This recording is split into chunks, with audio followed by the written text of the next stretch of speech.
en Canal de Historia.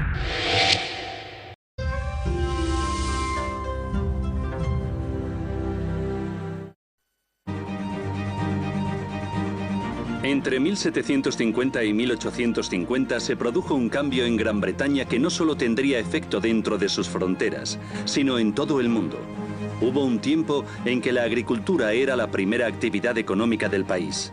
El ritmo de vida era lento y los cambios aún más. En 100 años, Gran Bretaña asistió a la creación de las primeras fábricas del mundo, las primeras ciudades industriales y los primeros ferrocarriles. Asistió a la creación del trabajo como lo conocemos hoy en día, y hasta vio cómo cambiaba el tiempo. Para describir lo que estaba ocurriendo, tomaron prestado un término político. Era una revolución. La crisis y las oportunidades que trajo consigo crearon el mundo en el que vivimos hoy.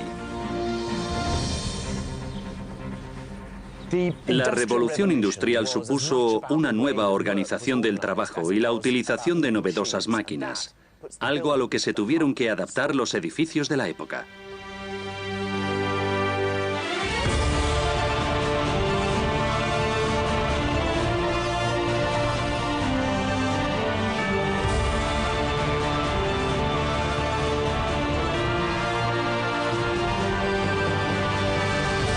Edificios que inspiraron Gran Bretaña.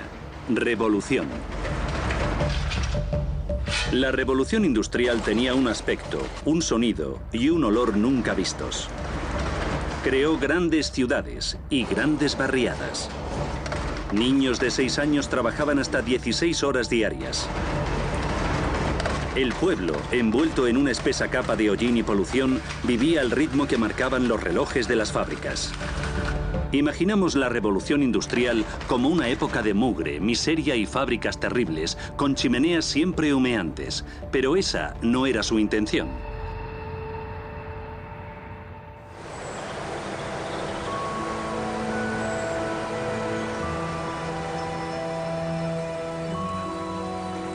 La revolución industrial empezó en el campo, concretamente en los ríos y arroyos de Shropshire, Derbyshire y Cheshire.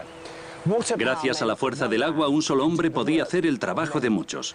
Claro que para eso había que construir los centros de producción en valles aislados como este.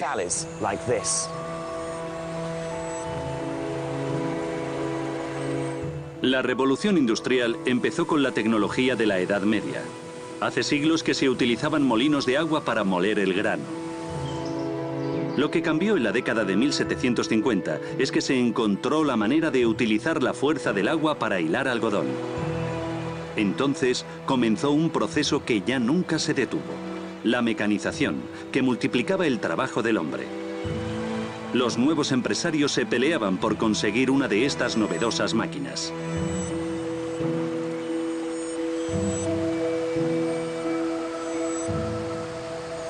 En 1874, Samuel Gregg, hijo de un comerciante de telas, arrendó una propiedad rural en Styal, en el condado de Cheshire.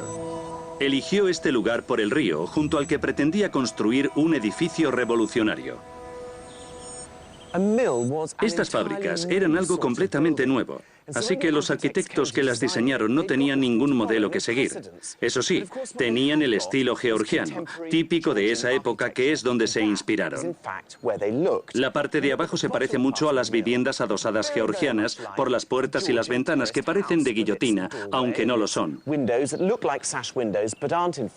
Y si alzamos la vista, el edificio recuerda a los establos de aquellas mansiones de campo, con su frontón, su reloj y un templete en la cima con su campana dentro. Ni siquiera la gente que lo construyó sabía que estaban ayudando a forjar una revolución. Era el orgullo de la familia Gregg, que vivía justo al lado de la fábrica. Proporcionaban a los trabajadores todo lo que necesitaban. A mí me recuerda a las aldeas modelo de la reforma agrícola. Pero se había producido un cambio fundamental. En las fábricas, los trabajadores se convirtieron en empleados. Antes de 1750, hilar y tejer eran actividades artesanales que realizaban particulares a su propio ritmo. Todo esto fue posible gracias a grandes inversiones de capital.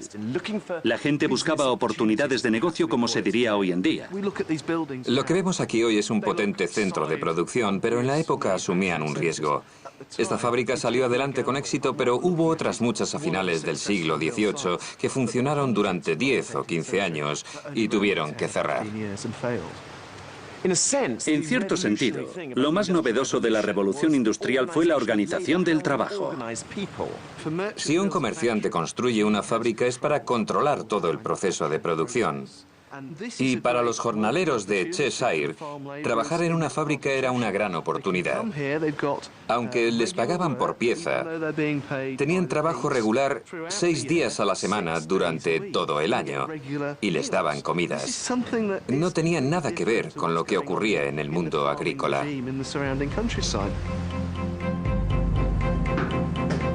Estamos tan acostumbrados a las fábricas, las oficinas o los centros de atención al cliente que no nos extraña que un edificio exista por y para el trabajo. Aquí los empleados no eran dueños de sí mismos, sino que se convertían en engranajes de una máquina. Al entrar en estas fábricas, lo primero que te llama la atención es que no estaban construidas en función de la gente que trabajaba aquí. Estos eran los primeros edificios que se construían en torno a una máquina, como esta de aquí, que es una hiladora. En su día, había 2 como esta en la sala, lo que determinaba la anchura del edificio. Esta tiene 25 metros de largo y hacía el trabajo de 500 personas con una rueca. Y además es sencillísima de manejar. Hasta yo puedo hacerlo.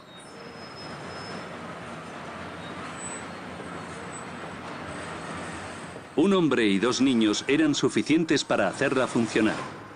Era un trabajo peligroso, pero entre esas 3 personas estaban produciendo 385 kilómetros de hilo al día y había más de 100 máquinas como esta en la fábrica. O sea que con una plantilla de 380 personas, aquí se fabricaban 9,5 millones de kilómetros de hilo al año.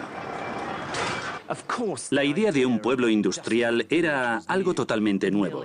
La fábrica era algo nuevo y la maquinaria que tenían también. Pero lo que es realmente innovador es el cambio que se produjo en la vida de la gente. Aquí se inventó el trabajo de 9 a 5, es decir, el trabajo que conocemos hoy. Para la gente que trabajaba aquí, el mundo moderno era una realidad. Para el resto del país, la vida continuó prácticamente igual. La industria estaba encadenada a los ríos. Gran Bretaña estaba al borde de una revolución, pero antes de que esta cambiara a todo el mundo, había que liberar las fábricas.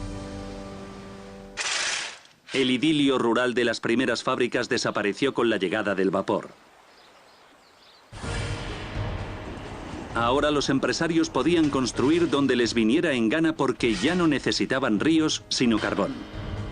A principios del siglo XIX, pequeñas ciudades-mercado como Leeds, Glasgow o Birmingham se transformaron en grandes ciudades que dieron lugar a un nuevo tipo de vida. Aquí es donde nació el universo dickensiano de barrios obreros, trabajo infantil, humos, hedores y fábricas infernales. El epítome de todas ellas era Manchester, la capital mundial del algodón.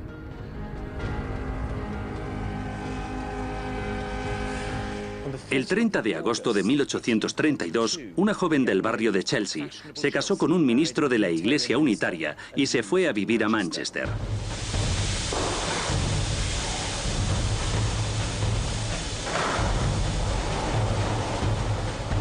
Se llamaba Elizabeth Gaskell, y lo que vio en la ciudad que abanderó la revolución industrial fue algo sin precedentes.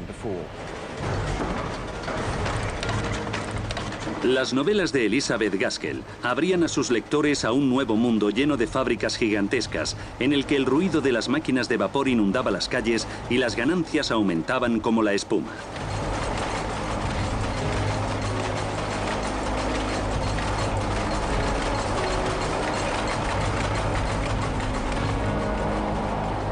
Nadie hasta entonces había visto, oído u olido una cosa así. De hecho, situó su novela Norte y Sur en el epicentro de este nuevo mundo, el mayor complejo industrial de Manchester, Murray's Mill, construido en 1798. Tras las catedrales, estos eran los mayores edificios que se habían construido nunca en Manchester, verdaderos templos al nuevo dios de la industria. Eran el producto de una fiebre constructora sin igual desde la conquista normanda. Además, hay que recordar que esta fábrica no estaba sola. En cada rincón de la ciudad se levantaban fábricas y más fábricas. Dos escoceses, los hermanos Murray, vinieron a Manchester para construir la primera fábrica que empleaba el vapor como fuente de energía, un coloso de 7 plantas. 4 años después construyeron otra, y no se pararon ahí. Lo que hacía únicas a estas fábricas es que funcionaban con máquinas de vapor. Necesitaban entonces una gran chimenea, que es lo que caracteriza a las ciudades industriales como Manchester.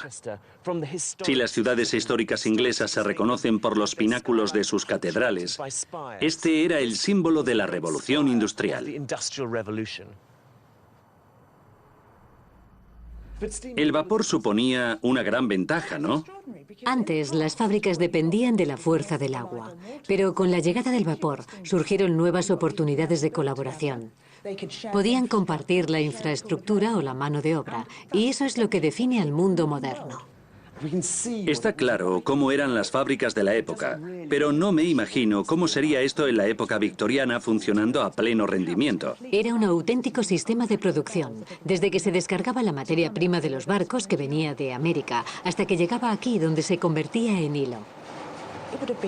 El ruido tenía que ser infernal, algo que nadie había oído hasta entonces. Las máquinas eran toda una novedad.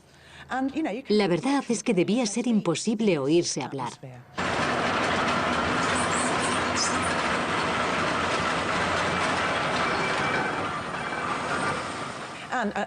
Y otra de las cosas que causaron furor es que todo estaba iluminado con lámparas de gas, o sea que tenían luz artificial. Sería un gran avance, ¿no? Porque así ya no dependían de la luz del sol para trabajar. Era un espectáculo nunca visto en la época. Un edificio tan grande ya era algo excepcional. Pero que estuviera todo iluminado por las noches era algo absolutamente extraordinario.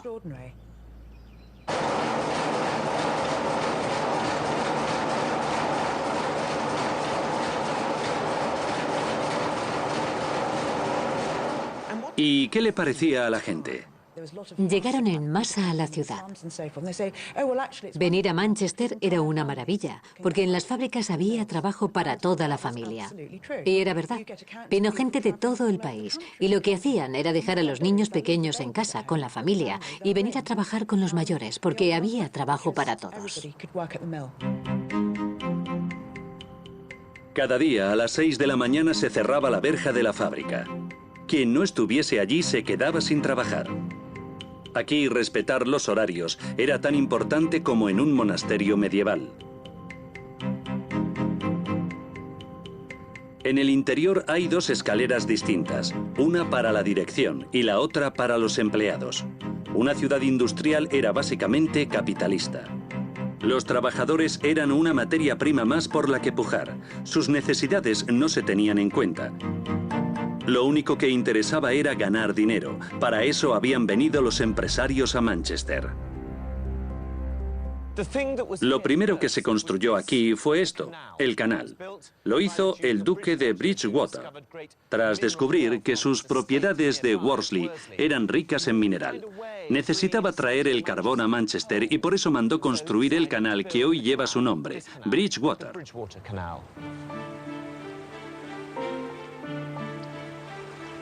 La decisión de este astuto aristócrata es la razón por la que existe el Manchester que conocemos hoy. Hasta entonces, el transporte de grandes cantidades de carbón no era rentable.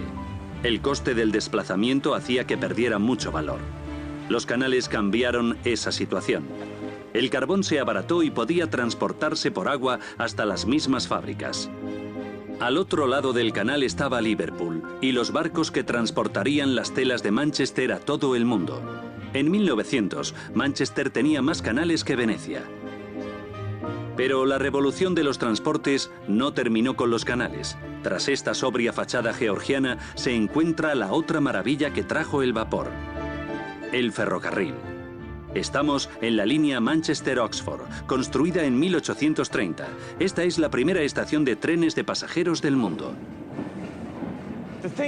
Lo que más me sorprende de esta estación es que, a pesar de ser la primera que se construyó, tiene casi todos los elementos de las estaciones de hoy en día. Pero hay una diferencia básica. El andén está al mismo nivel que las vías, y no más alto, como en las estaciones modernas. La razón de esto es bastante sencilla, y es que los vagones de tren estaban inspirados en los coches de caballos, a los que se subía con una escalerilla. Tuvieron que improvisar sobre la marcha. Esperaban 200 pasajeros al día y se encontraron con miles de ellos. Además, el ferrocarril le hacía competencia a los canales para el transporte de mercancías. Este es el primer almacén ferroviario del mundo. A primera vista no parece nada del otro mundo. Está hecho de madera y ladrillo, como la mayoría de los almacenes desde la Edad Media. Pero sí que tiene un elemento verdaderamente innovador. Los vagones de mercancías llegaban por la vía principal y entraban aquí después de darles la vuelta en una plataforma giratoria. Para facilitar la descarga de bultos pesados, los ingenieros echaron mano del modelo que conocían, el de los canales, y construyeron una especie de muelle, y fue así como nació el andén.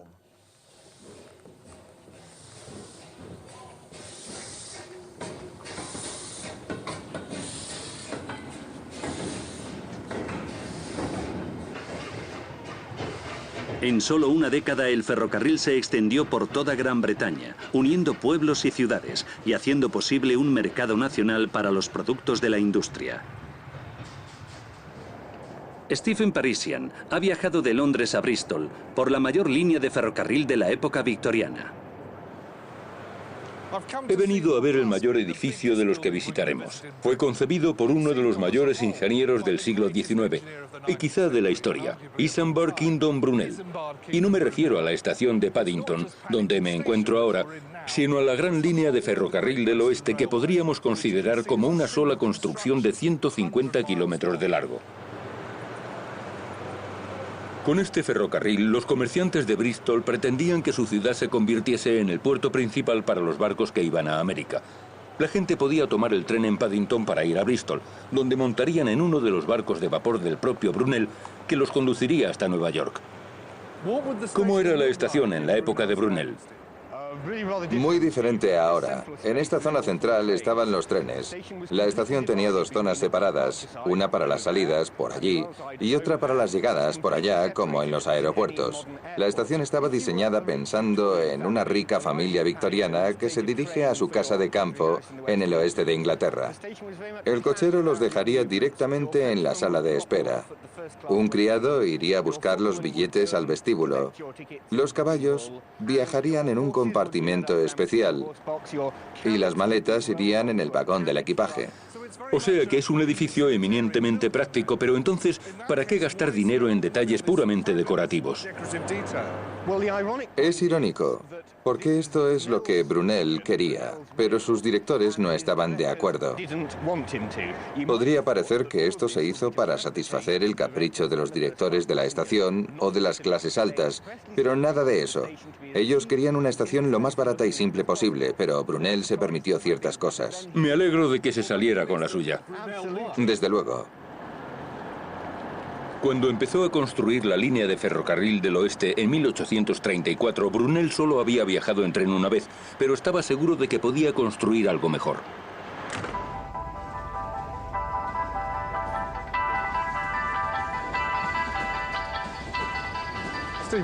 ¿Qué velocidades se alcanzaban en aquellos primeros viajes? Esta compañía tenía las locomotoras más rápidas de la época. Los trenes express alcanzaban los 70 kilómetros hora. En aquel entonces nadie había viajado ni a la mitad de esa velocidad. Cada vez que abría una línea de tren, la gente se ponía eufórica, porque para ir a un sitio que antes estaba a 2 días de viaje, ahora solo se tardaban 4 horas.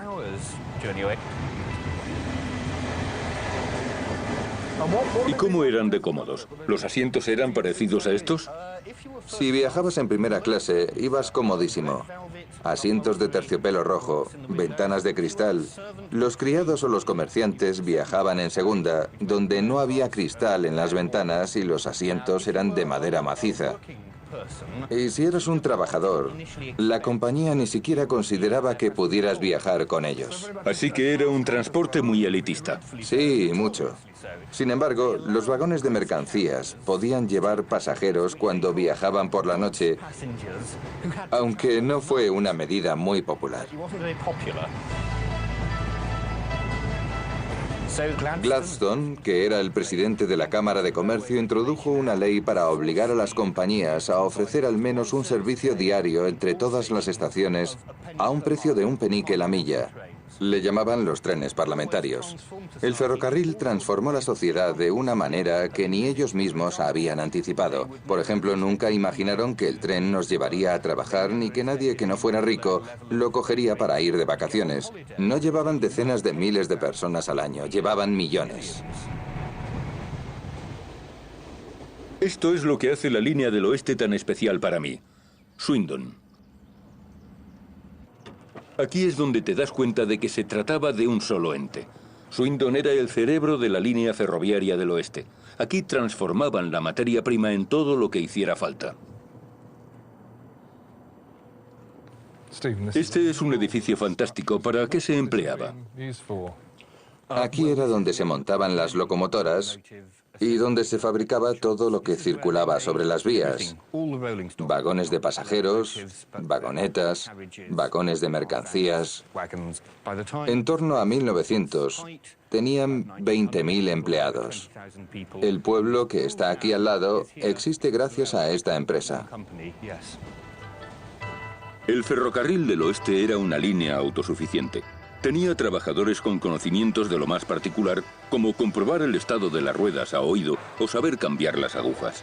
Y para animarlos a mudarse a un lugar perdido como Wiltshire, hasta les ofrecían alojamiento. El pueblo modelo que construyó la compañía tenía todo lo que podían necesitar los trabajadores. Y aquí está lo mejor de todo. Este pub se construyó para los ingenieros de locomotoras, aunque ahora se llama el Cricketers. El de enfrente era para clases un poco más bajas, como los constructores de vagones, y ya entonces se llamaba el Glue Pot. El ferrocarril incluso cambió el tiempo. El mediodía solar en Bristol se produce 8 minutos más tarde que en Londres. Claro que, ¿a quién le importan 8 minutos? Pues a quien hace el horario de los trenes, y por eso crearon lo que se llamó la hora ferroviaria. Desde noviembre de 1840, por decisión de la Compañía Ferroviaria del Oeste, Bristol pasó a tener la misma hora que Londres. En Bristol, Brunel revistió su innovadora estación al estilo Tudor en un intento por ocultar su revolución con una arquitectura familiar. Pero su ferrocarril llegó demasiado tarde. Antes de que la estación abriera, Liverpool ya había ganado la batalla de los puertos y los propios barcos de Brunel acabaron trabajando en el río Mersey. Eso sí, demostró cómo se ha de hacer una estación de tren. Los horizontes de la gente de a pie se volvieron inmensos. El ferrocarril supuso una transformación inimaginable para la Gran Bretaña del siglo XIX y sus efectos todavía se dejan notar hoy en día. La línea de ferrocarril del oeste no solo es el mayor proyecto de construcción que he visitado, sino también el de mayores consecuencias. El ferrocarril fue el adelanto tecnológico que más atención acaparó en la época victoriana. Además, inspiró grandes obras de arquitectura y acortó las distancias de una manera insospechada. Conforme avanzaba el siglo XIX, las ciudades industriales se impregnaron del mismo espíritu de grandeza. Como resultado de ese orgullo, se construyó uno de los mayores edificios de estilo clásico desde la caída del Imperio Romano.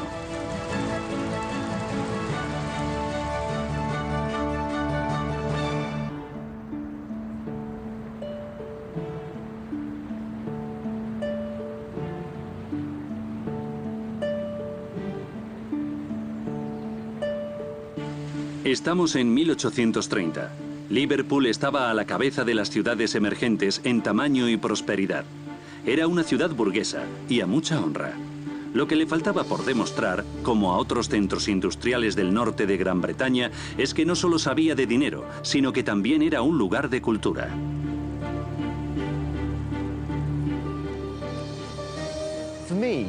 Para mí, esta es la ciudad más exitosa y espectacular de la época victoriana. Se sabían más sofisticados y ricos que otras ciudades como Birmingham o Manchester. Y con respecto a Londres, intentaron superarlos, si no en calidad, en tamaño. Bienvenidos a la Acrópolis de Liverpool.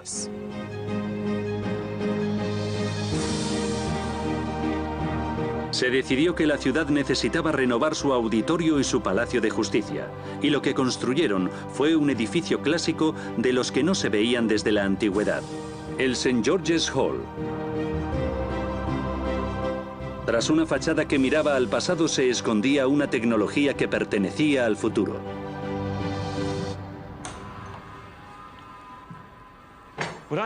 Un sistema de aire acondicionado de la época victoriana que milagrosamente ha llegado hasta nuestros días.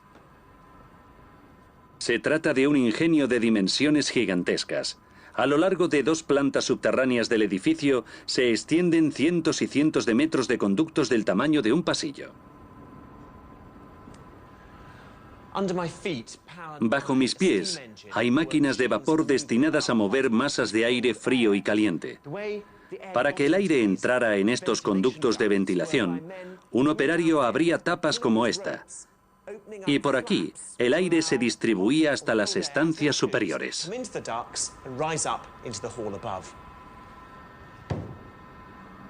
Hasta había un termostato, también enorme, como no. Y no solo era cuestión de abrir o cerrar el paso del aire. Cada puerta tenía un tope con el que poder regular la corriente de aire.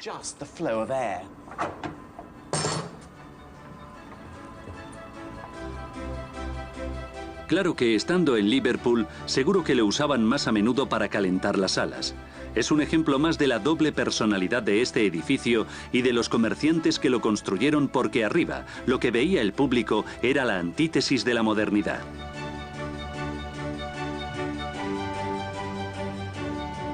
Las dimensiones de esta estancia son abrumadoras.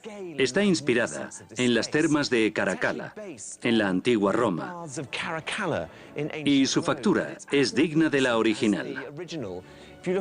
En la balaustrada de ahí arriba se pueden ver distintos tipos de mármol y alabastro. Y también están estos gigantescos pilares, hechos de granito pulido. Pero mi elemento favorito son estas maravillosas puertas de bronce, por sus intrincados motivos decorativos. Y lo más gracioso es que se apoderaron de un lema romano, adaptándolo a su época. Aquí pone SPQL, que quiere decir el Senado y el pueblo de Liverpool. Un edificio tan impresionante como este, en el que todo está calculado, dice mucho de la gente que lo construyó. Lo primero que nos dice es el momento de prosperidad que se vivía en el Liverpool del siglo XIX. Y era la primera gran construcción que no tenía una relación directa con el comercio. Eso parece. Si te fijas, la aduana, la estación del tren, el puerto, son lugares que están directamente relacionados con los negocios. En el Liverpool de principios del siglo XIX todo giraba en torno a eso, y este edificio muestra la aspiración a convertirse en algo más que un gran mercado. En un sitio donde pega tanto el viento como Liverpool, ¿cómo es que se les ocurre construir como si estuvieran en Grecia o en Roma? Por un lado, porque la antigüedad representa la riqueza y el esplendor más que ninguna otra época. Pero también porque apela a la cultura y a ciertos valores con los que los artífices de este edificio querían identificarse. Así, de entrada, no resulta muy claro para qué lo empleaban en la época. Se hacían cosas muy distintas aquí dentro. En este gran salón se solían dar conciertos. Por eso tenemos este magnífico órgano a nuestra espalda. Pero estaba abierto a todas las clases sociales, ya que se celebraban actos de beneficencia. El alcalde ofrecía aquí varias cenas y desayunos al año para la gente con menos recursos. En cierto sentido, daba igual a qué se dedicase. Lo importante es que estuviese ahí. Este edificio es el resultado de una crisis identitaria que afectaba a todas las ciudades emergentes. En este caso, la solución pasaba por recurrir al pasado. Los grandes comerciantes de Liverpool manifestaban una enorme confianza en la economía, pero les abordaba una cierta incertidumbre arquitectónica a la hora de mostrar al mundo el orgullo que sentían por su ciudad. Al igual que Liverpool, todas las grandes ciudades industriales padecían este problema. Todas echaron la vista atrás, a la época dorada de la civilización europea, para demostrar que ellos también estaban a la altura de la antigua Roma, del mundo griego, de las ciudades-estado del Renacimiento o incluso de la Edad de Oro de los Países Bajos en el siglo XV. En 1750 Manchester y Leeds eran ciudades-mercado de tamaño medio. En 1850, en las ciudades industriales del norte, vivía tanta gente como en Londres. Estas ciudades no solo necesitaban un nuevo estilo arquitectónico, tenían que crear toda una serie de edificios e instituciones que respondieran a tal aumento de población. Y no solo se trata de las ciudades. En la época victoriana, se construyeron monumentales edificios públicos, incluso en pueblos y aldeas. Ayuntamientos, bibliotecas, juzgados, comisarías de policía, su arquitectura reflejaba el orgullo de los habitantes por el lugar donde vivían. Por primera vez en la historia británica, el gobierno, a través de los ayuntamientos, empezó a implicarse de lleno en la vida de la gente. En la época victoriana, se construyeron hospitales, los primeros parques municipales y las primeras viviendas de protección oficial, como esta calle de Manchester que se llamaba Sanitary Street, en referencia a su excelente sistema de saneamiento. Se inventaron una serie de infraestructuras cuya importancia hoy pasamos por alto. En resumidas cuentas, lo que hoy consideramos una ciudad nació de un ideal de la época victoriana. No solo crearon nuevos tipos de edificios, sino también la forma de construirlos empleando los materiales de la revolución industrial. Sin querer, inventaron un nuevo estilo que no escondía sus avances técnicos por cuestiones estéticas. Empezó a forjarse una revolución que daría lugar a la arquitectura moderna. Ed McCann ha estado investigando las nuevas posibilidades de construcción que ofrecía el hierro. El hierro es uno de los materiales más importantes que surgieron de la revolución industrial. Estamos acostumbrados a verlo en las máquinas, los ferrocarriles y los puentes, pero también revolucionó el mundo de la construcción. He venido a Shrewsbury, a esta decrépita fábrica, que aunque parece un edificio de ladrillo normal y corriente, su forma de emplear el hierro lo convierte en el antepasado de los rascacielos. Cuando se construyó esta fábrica de lino de Ditherington, no pretendían añadirle más pisos de lo normal. Decidieron emplear el hierro por una razón totalmente distinta. ¿Por qué es tan importante este edificio? En primer lugar, porque es el primer edificio en emplear una estructura de hierro, pero lo más importante es que colaboró al desarrollo de edificios más resistentes a los incendios. Durante la segunda mitad del siglo XVIII, se produjeron fuegos catastróficos en muchas fábricas. Las llamas se extendían rápidamente por el edificio y lo arrasaban todo. En torno a 1770 se comenzó a investigar en esta dirección y una de las primeras ideas fue sustituir los suelos de madera por estas bóvedas de ladrillo, con lo que el suelo en sí ya no ardería y ayudaría a contener las llamas entre un piso y otro. Claro que así el suelo se vuelve muy pesado y hacen falta columnas de hierro fundido para sostenerlo, aunque seguían utilizando vigas de madera. Más adelante se reemplazarían esas vigas por otras de hierro fundido, con lo que en el edificio no había ya ningún material combustible. ¿Crees que habría resistido un incendio? Si se produjese un fuego enorme, la dilatación de los materiales acabaría reventando los muros, pero un fuego más pequeño se podía controlar, y ahí está la clave de su éxito. Así que todas estas columnas son iguales. Sí, cada una tiene varias partes distintas. Son los primeros pasos de un sistema de construcción modular. Si te fijas, aquí se puede ver cómo encajaban las distintas piezas. Esta es la base de la columna y se apoya en un hueco de la viga al cual también va la columna del piso inferior. Este sistema se repite en todos los pisos. Para ser el primer edificio de la historia que tiene una estructura de hierro, no lo hicieron mal. Nada mal.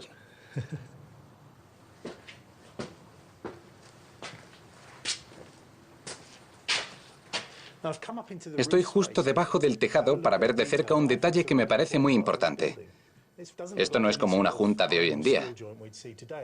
Lo han hecho como si fuera una viga de madera, lo que demuestra que la construcción con hierro todavía estaba echando a andar. No sabían soldar estas dos piezas, pero solo tardaron unos años en descubrirlo, y fue entonces cuando se empezaron a construir edificios mucho más grandes que no sería posible hacer con madera. Así es cuando las cosas se pusieron interesantes de verdad. Las fábricas empezaron a explorar las posibilidades que ofrecía la primera novedad en materiales de construcción desde la época de los romanos. Esto sí que es interesante. En 1867 se construyó la estación de tren de Lime Street, en Liverpool. Ahora ya sabían todo lo que se podía hacer con el hierro. Supuso toda una revolución en el mundo de la construcción. Desde la Edad Media, al utilizar madera y piedra, era imposible hacer un techo de más de 15 o 20 metros de envergadura. Este de aquí tiene 65 metros de ancho. En su época era la cubierta más grande del mundo. ¿Para qué querían una cosa tan grande? En las estaciones solía haber mucho humo. Un techo alto ayuda a disipar la humareda. Se suele establecer una analogía con las catedrales. No solo por su gran tamaño, sino por la competición que había entre ellas. Si en la Edad Media se intentaban construir templos cada vez más grandes, en la época victoriana pasaba lo mismo con las estaciones de tren. Y mirando los arcos no se ven alusiones a la antigua Grecia, como volutas o cosas así. Y es porque no había sitio. Era un estilo muy parco. Cada tornillo está ahí porque es absolutamente necesario. Cierto, hay que recordar que se trataba de un tipo de edificio totalmente nuevo. Otra cosa que llama la atención es que una cubierta así se debía de colocar enseguida. Se puede montar cada arco en el suelo, ponerlo en su sitio y pasar al siguiente. Sin duda. El ritmo de construcción era rapidísimo. Es una técnica que mira ya al futuro, tanto por la rapidez de ejecución como por la calidad de los nuevos materiales. Hacia finales de siglo, los arquitectos que hasta entonces habían ignorado este tipo de edificios empezaron a verlos como el modelo del que saldría el nuevo estilo del siglo XX.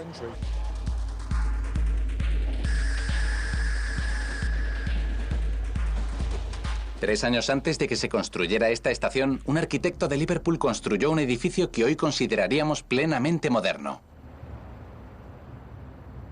No es un edificio muy conocido, pero es de una importancia capital. Emplear hierro para construir estaciones es una cosa, pero lo que han hecho aquí es romper con 1000 años de tradición de construcción en piedra para emplear una técnica completamente nueva.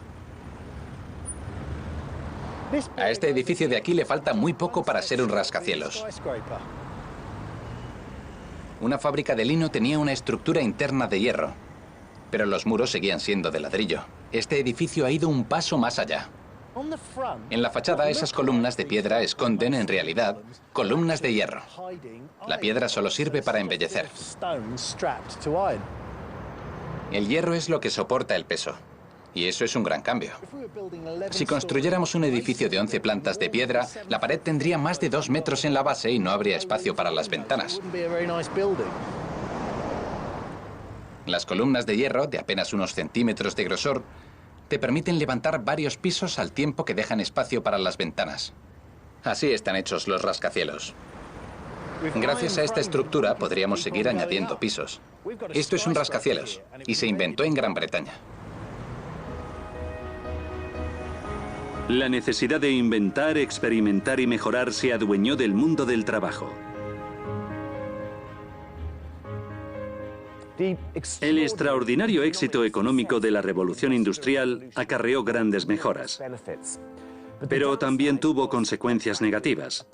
La población de las ciudades crecía sin parar y empezaron a surgir problemas sanitarios y de vivienda. Se alcanzaron niveles de miseria que no se veían desde la Edad Media. Una creación victoriana quiso poner fin a esa pesadilla, y 15 millones de británicos continúan viviendo en ella. Entre 1800 y 1850, la esperanza de vida en las ciudades británicas se redujo a la mitad. Un varón en Liverpool solía morir antes de cumplir los 27 años. Ese era el lado negativo de la industrialización: infraviviendas, pésimas condiciones de trabajo y contaminación. Frederick Engels describió las barriadas de Manchester en la década de 1840. Había escombros por todas partes. Las casas eran pequeñas, de una sola planta y una sola habitación, donde se cocinaba y se dormía. En un agujero de 1,50 metros de largo por 2 de ancho había 2 camas. Vivían peor que los animales.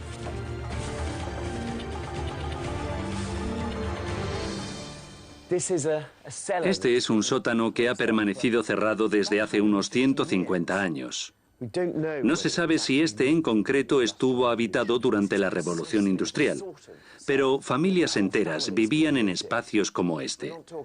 Y no me refiero a familias con 2 hijos, sino con 6 o 7. Vivían en condiciones miserables, sin instalación sanitaria, ni agua corriente ni desagües. Aquí había una chimenea. Era el sector más pobre de la sociedad. Aquí hay una puerta y una ventana que están tapiadas. No estaba tan oscuro como ahora, pero el frío y la humedad tenían que ser terribles.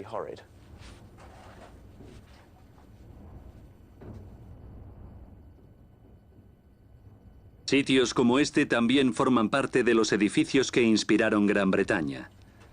Ante toda esta miseria, la Gran Bretaña victoriana tuvo que reaccionar. Unos 15 millones de británicos todavía viven en uno de los edificios más comunes de aquella época, las casas adosadas. He venido a un lugar que no solo representa a la perfección la revolución industrial durante la época victoriana, sino que pone nuestra historia de actualidad. Estamos en Nelson, a 30 kilómetros al norte de Manchester. Es una de las muchas ciudades que surgieron en torno a una fábrica en el norte de Gran Bretaña.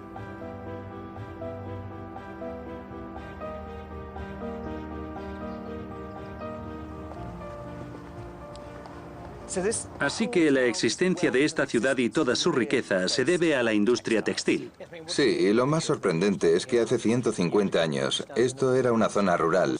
El incremento de la población fue espectacular. De 3.500 personas que vivían aquí en 1864 se pasó a 39.500 a principios del siglo XX. Es increíble. La razón de este aumento era la cantidad de gente que se necesitaba para trabajar en la fábrica de tejidos.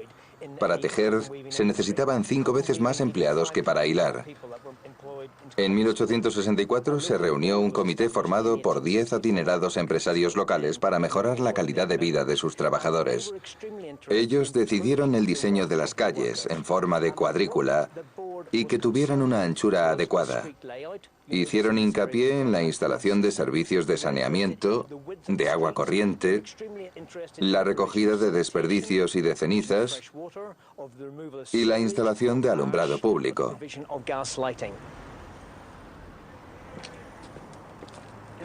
Mucha gente piensa que las casas están pegadas por la parte de atrás, pero no es así. No, son adosados, pero tienen un patio detrás que da a una calle más pequeña. Lo más importante es que por aquí pasaban los servicios municipales. Aquí detrás estaba el retrete, la carbonera y el depósito de ceniza. ¿Qué es ese de ahí, no?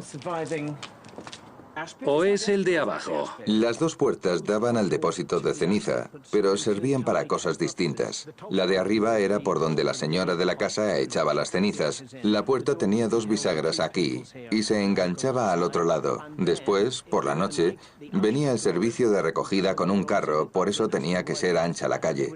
Sacaban la tapa de abajo, vaciaban las cenizas y las cargaban en el remolque. Luego esa ceniza se usaba en otros procesos industriales. Un sistema muy limpio. Y muy moderno. El mundo industrial de hoy en día se inventó en las ciudades del norte de Gran Bretaña. Manchester, Liverpool, Leeds, Birmingham, Glasgow, Belfast. Por primera vez en la historia británica, el centro de gravedad del país se había desplazado hacia el norte. 150 años después, igual que había llegado, la industria desapareció repentinamente. Pueblos como Nelson surgieron al calor de la revolución industrial. El final de esa era, hace solo 30 años, abrió un gran interrogante. ¿Qué hacer con las fábricas, los canales y todas estas calles? Esa es la pregunta que tenemos que responder ahora. Gran Bretaña se convirtió en la primera sociedad postindustrial del mundo. Las fábricas son ahora modernos lofts, almacenes o sede de empresas de Internet. Encabezamos la revolución industrial y ahora también somos los primeros en enfrentarnos a sus consecuencias.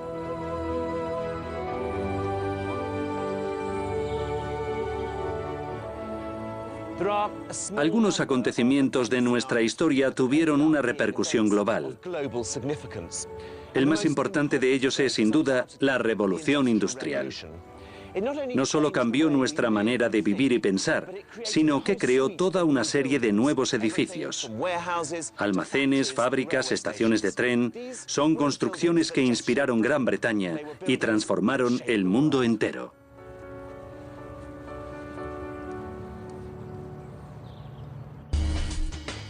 En el próximo capítulo observaremos algunos edificios vanguardistas del siglo XX que rompieron con toda la tradición arquitectónica en Gran Bretaña. ¿Pero estamos ante los predecesores de la arquitectura del siglo XXI?